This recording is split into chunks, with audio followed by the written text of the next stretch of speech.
على رسوله الكريم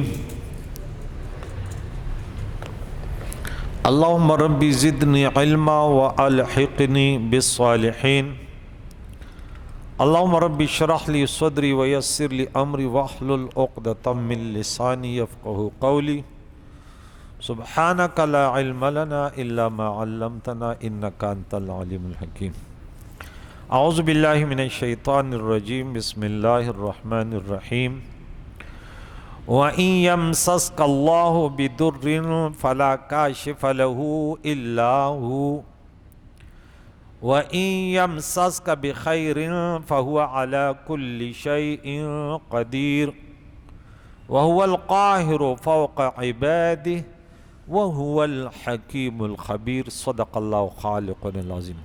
حضرات محترم سامعین اور حاضرین، دیکھتے آنکھوں اور سنتے کانوں، رب کریم کی سورہ انعام جو 6 نمبر سورت ہے، اس کی 16 آیت مقدسہ ہو گئی۔ آج 17 اور 18 نمبر آیتیں ہیں جس میں رب کریم نے فرمایا وَإِن يَمْسَسْكَ اللَّهُ بِضُرٍّ، اگر اللہ تم کو کوئی تکلیف پہنچائے،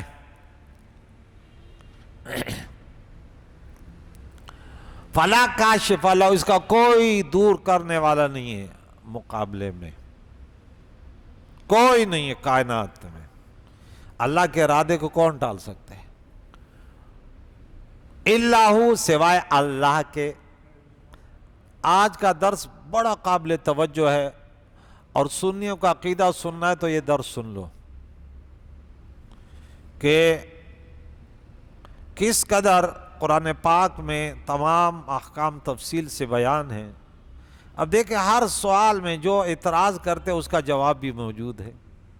اب نہ سمجھنے والے، ان کا ذہن ہی بند ہوتا ہے تو وہ کہتے بس پڑھ لیتے بظاہر ترجمہ، لیکن جو قرآن پاک کا مقصد ہے وہ ان کے ذہن میں نہیں اترتا۔ فَلَا كَاشِفَ لَهُ إِلَّا هُوَ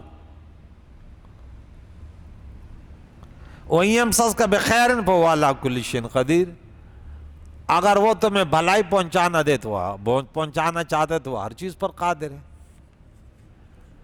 وَهُوَ الْقَاهِرُ فَوْقَ عِبَادِهِ، اور وہ تمام بندوں پر غالب ہے۔ وَهُوَ الْحَكِيمُ الْخَبِيرُ، وہ بہت حکمت والا اور خبر رکھنے والا ہے۔ اب جو مفسرین نے لکھا نا، میں ذرا اس کی وضاحت کرتا ہوں۔ ویسے اس کے اگر میں اپنے طرف سے وضاحت کروں تو کوئی بولے یہ تو آپ نے وضاحت کی۔ الحمدللہ ہمارے ذہن میں اس کا سوال، جواب، اعتراض سب۔ ایک میرے ساتھ وہ حرم شریف میں آ رہا ہے، وہ کہتا ہے وہ سورہ اعراف اور سورہ یونس کی آیت پڑھ رہا ہے، فرما دو میں اپنے لیے نفع نقصان کا مال۔ میں نے بولا آیت تو پوری کرو یار، کون سا یہودیوں کا طریقہ شروع کیا ہوا ہے؟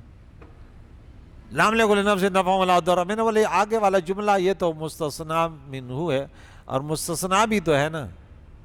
نہیں بھائی، اتنا ہم نے اتنا سیکھا ہے۔ تو اسی میں جواب ہے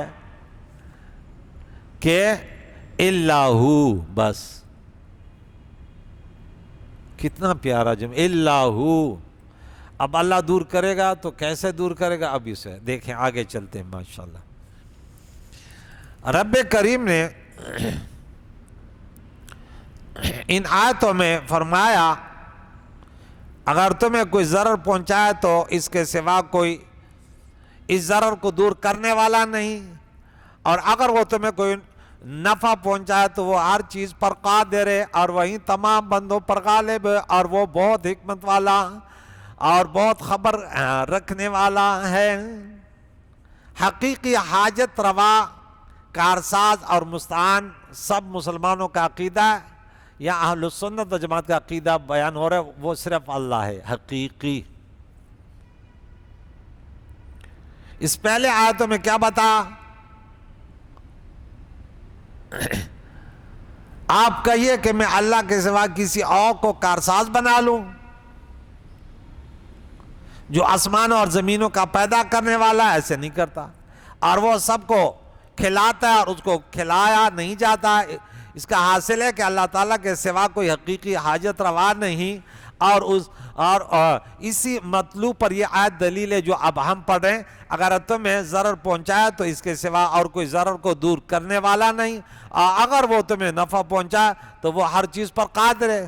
اور یہی مضمون سورہ فاطر جو 35 نمبر سورت ہے اور 2 نمبر آیت ہے، اس میں رب کریم یوں فرماتا ہے ما یفتح اللہ للناس من رحمت، مخاطب سے ہٹ کر پورے کائنات کے مخلوق کے لیے، کسی کے لیے کوئی رحمت کھول دے، کسی کو کوئی رحمت عطا کرنا چاہے، فلا ممسک لہ، اس کو کوئی کائنات کا فرد روکنے والا نہیں ہے کہ اللہ دے اور کوئی چھین لے، نہیں ہو سکتا۔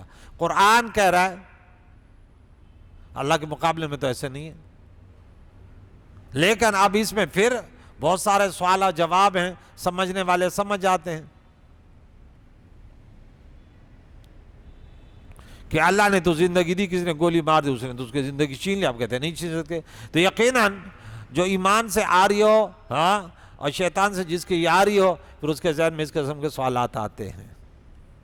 ہمارا عقیدہ ہے یہ تو سبب یہ تھا کہ وہ تھا، لیکن حقیقت میں اس کی زندگی یہیں تک ہے اور یہاں تک، ورنہ ہزاروں پر گولیاں چلتے نہیں مرتے۔ خالد بن ولید تمام زندگی پر جہاں زیادہ تلواریں چلتی وہاں پہ وہ لڑتا تھا، کہتا ہے ہو سکتا ہے ہم شاد میں، لیکن کیونکہ اللہ کو منظور نہیں تھا۔ اور وما یمسک فلا مرسل، جو اللہ روک لے کوئی کائنات میں کوئی فرد دینے والا نہیں، وہو العزیز الحکیم۔ حضرت مغیرہ بن شعبہ بیان کرتے ہیں کہ نبی اکرم صلی اللہ علیہ وسلم نماز کے بعد ذکر کرتے تھے، دعا کرتے تھے، اے اللہ جو چیز تو عطا فرمائے، لما اعطیت، جو تو عطا کرے، جو تو عطا کرے فلا مانع اللہ، اس کو کوئی روکنے والا نہیں ہے، اور جس چیز کو تو روک لے اس کو کوئی دینے والا نہیں ہے، اور کوئی طاقتور اپنی طاقت سے تیرے مقابلے میں نفع نہیں پہنچ سکتا۔ مسلم، بخاری کی حدیث ہے، ابو داؤد، نسائی وغیرہ کی ایک اور حدیث ہے، عبداللہ ابن عباس رضی اللہ تعالیٰ عنہ بیان کرتے ہیں کہ ایک دن میں سواری پر پیارے قائد و جہان کے پیچھے سوار تھا، پیارے قائد و جہان نے فرمایا یا بنیا، اے میرے بیٹے، حضرت عبداللہ ابن عباس حضور کے کیا تھے؟ عباس رضی اللہ حضور صلی اللہ علیہ وسلم کے چچا ہیں اور وہ کزن تھے، جس کے لیے قرآن کے علم کی دعا کی، اللہ اس کو علمہ علم القرآن۔ وہ ساتھ دینے کے کہتے ہیں میں تم کو چند باتوں کی تعلیم دیتا ہوں، تم اللہ کو یاد رکھو، اذکر اللہ، اللہ تمہاری حفاظت فرمائے گا، تم اللہ کو یاد رکھو، تم اللہ کو اپنے سامنے پاؤ گے، اٹھتے بیٹھتے چلتے پھرتے، تیرا عقیدہ ہے تو سب کچھ اللہ کا ہے، اور سب کچھ دینے والا اللہ حقیقت میں، اور نفع نقصان مضر عزت ذلت حقیقتاً باقی سب وسیلے اور اسباب ہیں، وہ بھی اللہ کے عطا سے۔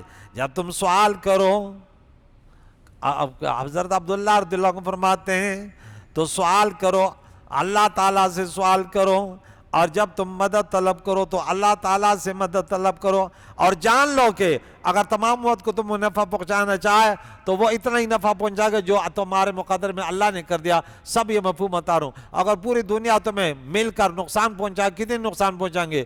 جو اللہ کے طرف سے مقدر ہو، اس سے بڑھ کر نہیں کر سکیں گے۔ یہ حدیث ترمذی شریف میں موجود ہے، اور اس کے علاوہ بہت ساری کتابوں میں، مسند احمد میں، مسند ابو الاعلیٰ میں، المعجم الکبیر لطبرانی میں، اور کتاب دعا لطبرانی میں، مسند شہاب میں، المستدرک میں، مصابیح السنہ میں، عمل الیوم واللیل لابن سنی میں، اور مشکات شریف میں کئی حوالے، بالکل حدیث کے حوالے بھی موجود ہیں، لیکن ٹائم کم ہے۔ قرآن مجید کے ان آیات اور حدیث سے معلوم ہوا کہ انسان کو فقر، مرض، غم اور ذلت کی وجہ سے جو مصیبت اور تکلیف پہنچتی ہے، اللہ تعالیٰ کے سوا ان مصائب اور شدائد کو کوئی دور کرنے والا اللہ کے مقابلے میں نہیں ہے، اور رنج و علم کو اس کے سوا کوئی زائل کرنے والا اس کے مقابلے میں نہیں ہے، کیونکہ اللہ تعالیٰ ہی ہر چیز پر قادر ہے۔ اسی طرح صحت، دولت، عزت اولاد کا بھی صرف وہی دینے والا ہے. دنیا و آخرت میں اس کی سلطنت اور فرمان روائی ہے، اسی کا غلبہ اور اسی کی کبریائی ہے. بڑے بڑے بادشاہوں اور جابر و کمرانوں کی گردنیں اسی کے سامنے جھکتی ہیں. تمام انبیاء، رسول اور فرشتے اسی کی عبادت کرتے ہیں اور اس کے سامنے سجدہ ریز ہیں. سب اسی سے سوال اور دعا کرتے ہیں. وہیں سب کا داتا ہے اور سب کی حاجتیں پورے کرتا ہے. وہیں کارساز مطلق اور وہیں حقیقت حاجت روا. اس لیے اس کے سامنے دستے سوال دراز کیا جائے اور اسی سے مدد طلب کی جائے. آپ دیکھیں درس مکمل سنیے، سنیوں کا عقیدہ بیان ہو رہا ہے. اب بیچ میں جو دوسرے جو فساد کرتے ہیں اس کا رد بھی میں کر دوں.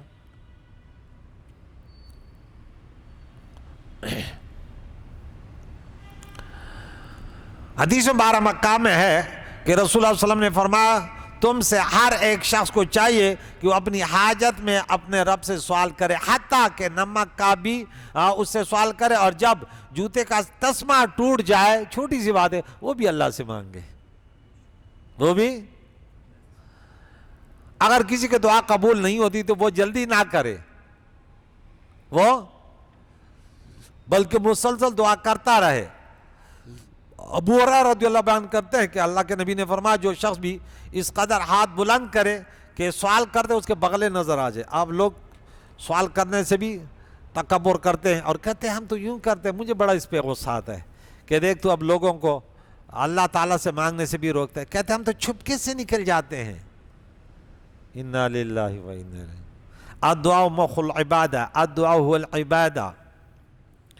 تو ان کے بغلے نظر آئے تو اللہ تعالیٰ اس کا سوال پورا کر دیتا ہے جب تک کہ وہ جلدی نہ کرے. صحابہ کرام نے عرض کیا یا رسول اللہ جلدی کرنا کیا ہے؟ آپ نے فرمایا یہ کہے کہ میں نے سوال کیا اور بس پورا نہیں ہوا. ہمارے دروازے پہ اکثر کوئی آتے ہیں نا ٹھک ٹھک ٹھک، تو جب تک ہم چارپائی سے یا کتاب پڑھ رہے ہیں رکھ کے جاتے ہیں وہ جوان کا بچہ لا پاتا ہے. کیوں کہتے ہیں مولوی کا بھاگ کے کیوں نہیں ہے؟ ہاں کسی دولت مند کے دروازے پہ جاتا ہے تو بلی کی طرح بیٹھا رہتا ہے. اسے بولا ہوتا ہے نوکر جی اگر آنے گھنٹی بجانا پھر 1 گھنٹہ یہاں بیٹھ رہے نا جب تک ہم نہیں آئے. بس ایسے میں نے دیکھے نا ایسے. لیکن میں سمجھا کر تھک گیا. جو بھی آتا ہے میں نے بولا خدا رہا یار کبھی کسی کا دروازہ کھٹکھٹانا بھی تم نے سیکھا ہے؟ اچھا سب سنتے ہیں درس میں الحمدللہ صبح شام عصر لگے رہتے ہیں، لیکن یہاں سے سنا ارے کہتے یہ ویسے علماء کا اپنا قصور ہے. علماء اگر وہ اللہ کی بندگی کرے حضور کے محبت میں شریعت کے مطابق تو یہ لوگ ہوتے کون ہیں؟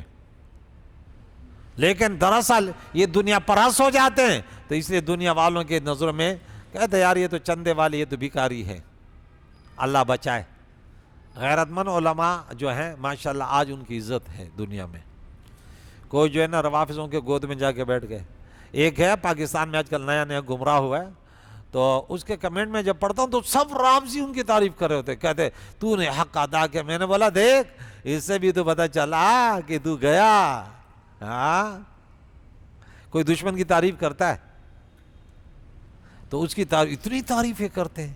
میں نے بولا بھائی تم اس کو پڑھ کے بھی تمہیں شرم آنی چاہیے کہ میں کہاں گرا.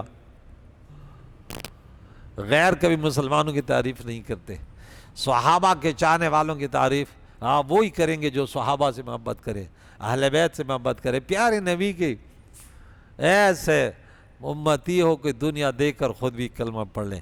آگے چلتے میرے بچوں. ابو ہریرہ بیان کرتے ہیں رسول اللہ نے فرمایا جو شخص بھی اللہ تعالیٰ سے کوئی دعا کرتا ہے تو اس کی دعا قبول کی جاتی ہے، لیکن وہ جب تک وہ جلدی نہ کرے بشرط کہ دعا قبول ہوتی یا اس کا وہ چیز دی جاتی ہے یا اس سے اس کے درجات بلند ہوتے ہیں یا جو ہے کوئی گناہ مٹ جاتے ہیں یا آخرت کے لیے ذخیرہ کر دی جاتی، بشرط کہ یہ لگا بشرط کہ وہ گناہ یا قطع رحم کی دعا نہ ہو، یا اللہ اسے چھٹکارو اسے چھٹکارو جس طرح لوگوں کی عادت ہے، اور عجلت نہ کرے. ٹھیک ہے، یہ بھی ترمذی وغیرہ بخاری مسلم ابو داؤد تمام کی حدیث ہیں. ایک اور حدیث سنا دوں. اللہ کے نبی نے فرمایا تم میں سے جس شخص کے لیے دعا کا دروازہ کھول دیا گیا اس کے لیے رحمت کا دروازہ بھی، جس کو مانگنے کی توفیق دی تو پھر اللہ اس کو خالی نہیں رہا، اس کو عطا بھی کر دیتا ہے. اور سب سے پسندیدہ سوال یہ ہے کہ اللہ تعالیٰ سے عافیت کا سوال کیا جائے، اور رسول اللہ صلی اللہ علیہ وسلم نے فرمایا جو مصائب نازل ہو چکے ہیں اور جو نازل نہیں ہوئے ان سب میں دعا سے نفع ہوتا ہے۔ اے اللہ کے بندو دعا کیا کرو، ترمذی وغیرہ کی حدیث ہے، اور اللہ تعالیٰ سے ان کا فضل، سورۃ نمبر 4 آیت نمبر 32 اور پارہ نمبر 5، وَاسْأَلُوا اللَّهَ مِن فَضْلِهِ۔ جو دوسروں کسی کو فضیلہ ان کو چھوڑو، اللہ جس کو جو دیا بولا نصیب ہو، آپ اپنے لیے اللہ تعالیٰ سے ان کے فضل کا سوال کر لیں۔ ایک اور حدیث سنا دوں، ابو ہریرہ رضی اللہ عنہ بیان کرتے ہیں، ترمذی شریف کی حدیث ہے، رسول اللہ صلی اللہ علیہ وسلم نے فرمایا جو شخص اس بات سے خوش ہو کہ مصیبتوں کے وقت اس کی دعا قبول کی جائے، اس کو چاہیے کہ راحت کے وقت بھی دعا کرے اور سرکش نہ بنے۔ اب ایک اور پیاری حدیث سلمان فارسی رضی اللہ تعالیٰ عنہ سے، یہ بھی ترمذی شریف، ابو داؤد، ابن ماجہ وغیرہ کی حدیث ہے، رسول اللہ نے فرمایا اللہ حیادار کریم ہے، وہ اسے حیا فرماتا ہے کہ کوئی شخص اس کے طرف ہاتھ اٹھائے اور ان کو خالی و نامراد لوٹا دے۔ اللہ مانگنے کی توفیق عطا فرمائے۔ اب جو بعض لوگ کہتے ہیں کہ یہ پھر یوں کیوں کیا جاتا ہے، اس کے مضامین جو آپ نے سنے، اب اس کے طرف آتے۔ اس آیت میں فرمایا کہ اللہ کے سوا کوئی مصیبت اور ضرر کو دور نہیں کر سکتا، حالانکہ انسان کبھی خود اپنی کوشش سے مصیبت کو دور کر لیتا ہے، کبھی اس کے دوست اور رشتہ دار اس کے مصیبت کو دور کر لیتے ہیں، ایسے ہے یا نہیں ہے؟ اب بظاہر تو میں نے کہا نا، اس میں نے ایک جملہ کہا کہ اللہ کے مقابلے میں اللہ نہ چاہے، اللہ کے ارادے کے بغیر انسان بیمار پڑ جاتا ہے تو ڈاکٹر دوا کے ذریعے اس کی بیماری و تکلیف کو دور کر دیتا ہے۔ قیامت کے دن انبیاء علیہ السلام عموماً پیارے عقائد و جان سیدنا محمد صلی اللہ علیہ وسلم خصوصاً گناہگاروں کی شفاعت فرما کر ان سے عذاب کی مصیبت کو دور فرمائیں گے، بلکہ آپ نے دگنا گناہگاروں کی قبر پر دو گناہگاروں کی قبر پر دو شاخیں رکھی اور ان سے فرمایا ان سے عذاب یہ جب تک ہریت ہو عذاب دور ہوگا۔ بخاری کی حدیث ہے، حضرت علی کرم اللہ کی دکھتی ہوئی آنکھ میں، حضرت سلمہ بن اکوا کی ٹوٹی ہوئی پنڈلی میں، اور حضرت زید بن معاذ کی ٹوٹی ہوئی ٹانگ میں لعاب دہن لگایا اور ان سے دنیا کی تکلیف دور کر دی۔ اب یہ کیا ہے؟ اب یہ دوسرے ایک صفحہ تو پڑھتے ہیں، دوسری طرف نہیں پڑھتے۔ ہم کہتے ہیں کیوں نہیں سمجھتے؟ اب دیکھیں، سنیں، آگے سنیے، آپ صبر کرو صبر کرو۔ آپ ان کو سمجھاتے، آپ لوگ سمجھ رہے ہیں نا؟ جو مسلمانوں پر بس ان کو وہ تیار بیٹھیں کہ کسی کو شرک کا فتویٰ لگا۔ ہم نے بھی یہ بیان کیا کہ حقیقت میں کوئی دور کرنے والا نہیں، مقابلے میں کوئی نہیں ہے، اللہ کے ارادے کے مقابلے میں کوئی نہیں ہے، لیکن آپ لوگوں سے چاہتے کیا ہیں؟ اور ایسے کفری عقائد بیان کرتے ہیں کہ اللہ کی پناہ، اللہ کے لیے ایسے صفات کہ وہ اللہ تعالیٰ کی شاہ نشان بھی نہیں ہے۔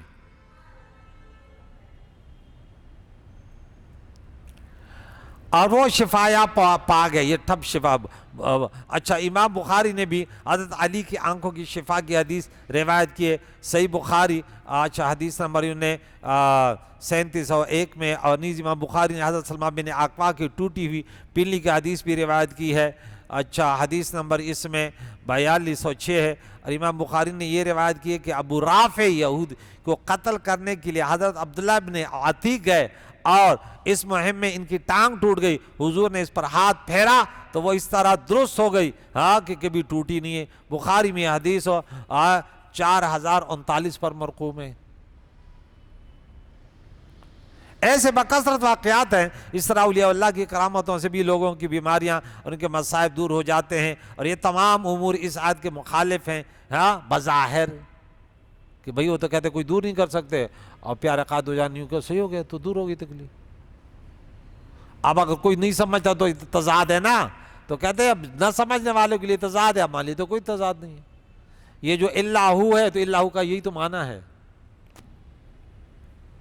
اللہ کیسے دور کرے گا؟ تیری پیاس کو کیسے بجھائے گا؟ پانی پی ہو گیا نا، تو پانی کا خالق اللہ ہے، پانی کا پیدا کرنے والا ہے، پانی کو مہیا کرنے والا ہے، اسباب تو ہے نا۔ اب کوئی کہتے ہیں نہیں بھائی پانی نہیں دینا، میرا عقیدہ کوئی پیاس نہیں بجھا سکتا، تو یقیناً یہ شخص بڑا بے وقوف ہے۔ بھوک لگی ہے کون بیٹھاتا ہے؟ اللہ۔ بیماری کون ہوتا ہے؟ ڈاکٹر، میں نہیں جانتا ڈاکٹر۔ اچھا، یہ دم درود کے پیچھے تو پڑ جاتے ہیں لیکن ڈاکٹر کے پیچھے نہیں پڑتے۔ واہ بھائی واہ. پھر ایسے قیودات لگاتے ہیں جو قرآن و حدیث اور شریعت کے خلاف ہیں. بھئی یہ قید تو نے کہاں سے لگائی ہے؟ کہتے نہیں یہ تو واہ بھائی واہ واہ سبحان اللہ سبحان اللہ. اب صبر کرو. ہاں نعمان اب صبر کرو، آگے سنو. اس کا جواب یہ کہ اللہ تعالیٰ اپنی ذاتی قدرت سے اپنے بندوں کے مصائب اور تکلیف کو دور کرتا ہے. اس کے برخلاف لوگ جو ایک دوسرے کی مدد کرتے ہیں اور ان کے مشکلاتوں میں کام آتے ہیں اور ان کے مصائب کو دور کرتے ہیں. اچھا اگر وہ کہتے ہیں اگر ہم یہ باتیں نہ کریں تو ہماری دال نہیں گلتی. کیا؟ پھر تو لوگ بولیں گے آپ لوگ وہ تو اب آپ بھی تو سنیوں کی طرح باتیں کرتے ہیں. پھر اب وابڑے لابڑے کیسے ہو گئے؟ ہاں تو پھر وہ بولتے نہیں بابا تو چھ ہی کوئی نہیں ہے، ڈاکٹر تو چھ ہی ہے، تیرے کو انجیکشن لگانا پھر تیرے کو پتہ چل جائے گا، دان کا درد چلا جائے گا. بولے بابا تو ڈاکٹر تو چھ ہی کوئی نہیں ہے، تیرے گردے میں درد آ جائے پھر دیکھ لیتا. کم وقت کہیں کہ بھائی یہ سب اللہ کرتے، لیکن یہ چیزیں اسباب اور وسیلے مان لیں. وہ اللہ کی توفیق اور اس کی دی ہوئی طاقت سے دور کرتے ہیں. اور دواؤں میں شفا کی تاثیر اللہ تعالیٰ نے پیدا کیے وہ محض سبب ہیں. شفا دینے والا اللہ تعالیٰ یہ دے کہ وہ محض سبب ہے. وہ چاہے تو بغیر دوا کے بھی شفا دے، اور اگر نہ چاہے تو کسی کی دوا سے بھی شفا نہ ہو سکے. لقمان حکیم رضی اللہ عنہ کے بارے میں آتا ہے کہ جب وہ بیمار ہو گئے تو بچوں نے بولا آپ کی دوا دا، ارے بولے یہ اللہ کی عطا سے ہوتا ہے. ہاں میری یہ دوا ڈال دو دریا میں ڈال دو وہ بھی رک جائے گا، لیکن جب اللہ کے ارادہ نہیں تو میرے تو ہاں یہ دیکھ. سمجھنے والی باتیں سنو. اسی طرح انبیاء علیہ السلام اولیاء کرام کی دی ہوئی طاقت اور اسی کی اذن سے اللہ کی اذن سے تصرف کرتے ہیں، بیماروں کو شفا دیتے ہیں اور گناہگاروں کو کی شفاعت کرتے ہیں اور تنگ دستوں کے غنی کرتے ہیں. اس کی آیتیں سناؤں گا. اور ان کے طرف سے نسبت کی جاتی ہے. عیسیٰ علیہ السلام نے کیا کہا سورہ ال عمران میں؟ مادرزاد نابینوں کو اکما کہتے ہیں اس کو، ابرس، اور یہاں تک کہ میں تو مردوں کو بھی اللہ کے اذن سے زندہ کرتا ہوں. وَمَا نَقَمُوا، ایک آیت سناتا ہوں کہ اللہ کہ نبی نے بھی دولت مند بنایا. وَمَا نَقَمُوا إِلَّا أَنْ أَغْنَاهُمُ اللَّهُ وَرَسُولُهُ مِنْ فَضْلِهِ وَرَسُولُهُ. دیکھیں اس کے اوپر بھی پیش ہے. اور ان کو صرف یہ برا لگا کہ اللہ اور اس کے رسول نے انہیں اپنے فضل سے غنی کر دیا. اب دونوں کی نسبت ہے، لیکن دونوں میں فرق تو ہے نا. اب سمجھنے والے سمجھتے ہیں.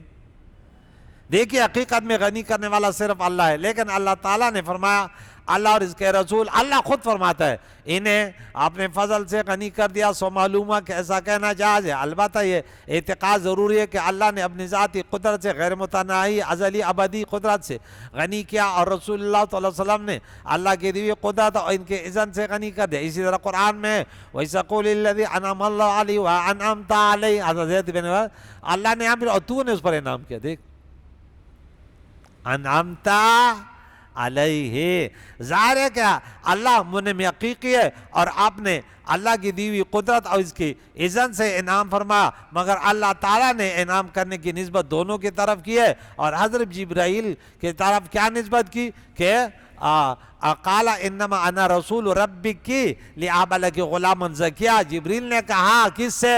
عیسیٰ علیہ السلام کے والدہ سے. کیا کہا؟ کہا میں تو صرف آپ کے رب کا فرشتہ بھیجا ہوا ہوں. کس لیے؟ تاکہ میں آپ کو بیٹا دوں. آپ کو تو بھئی یہ بھی تو خلاف ہو. حقیقت میں بیٹا دینے والا کون ہے؟ اللہ ہے. لیکن اللہ تعالیٰ نے بیٹا دینے کی نسبت جبریل کی طرف کی ہے، کیونکہ اللہ تعالیٰ نے جبریل علیہ السلام کو اس کا سبب اور ذریعہ بنایا تھا. انبیاء علیہ السلام کی دعاؤں سے بھی بیٹا ہوتا ہے. حضرت ابراہیم علیہ السلام کی دعا سے پیارے آقا دو جہان پیدا ہوئے. خود حضور علیہ السلام نے فرمایا میں اپنے باپ دادا ابراہیم علیہ السلام کی دعا ہوں. کئی کتابوں میں حوالے بنی دیتا. اور قرآن مجید میں مذکور ہے کہ حضرت یحییٰ علیہ السلام حضرت زکریا علیہ السلام کے دعا سے ہوئے. اذ نادا ربو ربی، کیسے دعا کی کلمات ہیں؟ زکیہ، مجھے پاکیزہ بیٹا عطا کر. وہ اسی جگہ کھڑے فرشتے آیا بولا آپ کو اللہ تعالیٰ خوشخبری دیتا ہے. پورے ان کے صفات بھی بتا دیے. اب دیکھیں آگے. اسی طرح اللہ تعالیٰ نے اولیاء کرام کی دعا منظور فرما لے تو ان کی دعاؤں سے بھی اولاد ہو سکتی، لیکن صحیح طریقہ ہے کہ اولیاء کرام سے دعا کی درخواست کی جائے کہ آپ اللہ تعالیٰ سے ہماری یہ دعا کریں۔ قرآن میں موسیٰ علیہ السلام کو قوم کیا کہتے ہیں؟ قالوا ادع لنا ربک، بار بار میں قالوا ادع لنا ربک۔ کسی دعا کی درخواست کرنا کون سا گناہ ہے؟ اپنے طرف سے کوئی داد نہ لگانا، کنویں کا مینڈک، کہ ہمارا فلاں مطلوب پورا ہو جائے۔ اور اللہ تعالیٰ کے نزدیک اولیاء کرام کی ایسی عزت و جات اور مقبولیت ہے کہ اللہ تعالیٰ اپنے فضل و کرم سے ان کی دعا قبول فرماتا ہے، عورت نہیں فرماتا۔ اس لیے خود فرمایا کہ میں اپنے مقرب بندے کی جب میں انہیں اپنے محبوب بنا، تو بخاری کی بہت بڑی حدیث ہے، حدیث نمبر یہاں پہ 243 لکھے، اور کیا وہ پوائنٹ کے نقطہ وَلَئِن سَأَلَنِي لَأُعْطِيَنَّهُ، اگر مجھ سے مانگے تو میں ضرور دیتا ہوں۔ تو یہ تو نہیں کہا نا کہ اپنے لیے مانگے، کسی اور کے لیے بھی مانگے۔ دینے والا کون ہے؟ اللہ۔ تو کیوں لڑ رہے ہو؟ کہتے تو نے ان کو کیوں کہا؟ اصل ان کو اللہ والوں سے چڑے، کہتے ان کو عزت کیوں؟ یہ تو کہتے نا نبی بھی ہمارے جیسا، کتنا مبالغہ۔ انہوں نے وہ سود خوروں نے کیا کہا؟ انما البیع مثل الربا۔ تیری آنکھیں، کتنا مبالغہ کیا۔ تو یہاں انہوں نے کتنا مبالغہ کیا، یہ بھی نہیں کہ ہم حضور جیسے، نہیں، حضور ہمارے جیسا ہے۔ کوئی اپنے استاذ کو یہ کہہ سکتا ہے استاذ میرے جیسا ہے، صحیح ہے، اللہ کی پناہ۔ لیکن ان میں عقل ہی نہیں ہے کہ یہ بات ہم کیا کرتے ہیں۔ میں نے بولا پھر دیکھ لینا، ہمارے سامنے آؤ گے تو ہم سورہ نمبر 6 آیت نمبر 38 سنا دیں گے، اور پھر تیرے سب پر فتویٰ لگا دیں گے، دیکھ لینا، ادب سے رہیو۔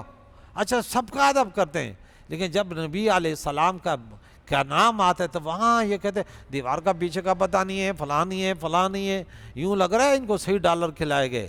یہ تعظیم مصطفیٰ ہے، ہاں۔ اور ہم کیا کہتے ہیں کہ الفت محمد دین حق کی شرط اول ہے، گر ہو اس میں خامی سب کچھ نامکمل ہے، بمصطفیٰ برساں خویش را کہ دین ہم اوس گرب او نہ رسیدی، ارے تمام بلابیز کپس دقش عاشق دا محمد دا تور زلفو، ارے بادشاہان دا زمانے بد دربار جارو کوی، ارے تیرے مزار کا جھاڑو بادشاہ لگائیں گے اگر حضور کے سچے عاشق بن گئے۔